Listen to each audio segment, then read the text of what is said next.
olunaku lwakusatu ennaku z'omwezi lya 3 mwezi gwa kutaano nkwaniriza ku mawulire agataliiko mutuntu nze Sumaya Nakato okuva kusomera nga tanze n'aba Kcca abatukiriza ebikwekweto byabwe ebyokusenda abantu abaazimba mu bifo awateekeddwa okubeera amakubo.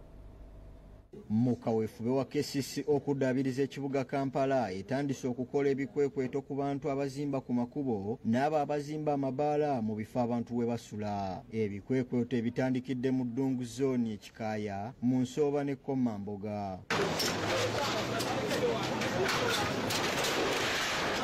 Era nga mu Ddungu zooni Kcca abatuuze baweereddwa ennaku 3 bave mu mayumba ge babadde bapangisa kubanga we wagenda okuyita oluguudo. But even the bar is misplaced. Amyuka ssentebe wa Ddungu Zone Teopista Nambi agambye nti babategeezaako dda ku mbeera eno. Basooka ne baleeta ebbaluwa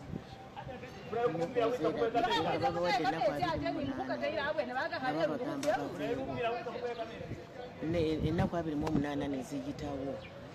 Kati ne tuddamu ne tutuula najja omwami oyo Mr. n'abagamba bano be mulabye wano ng'abagamba nti mufulume okujja okuŋŋaanya ffe ng'abapangisa nti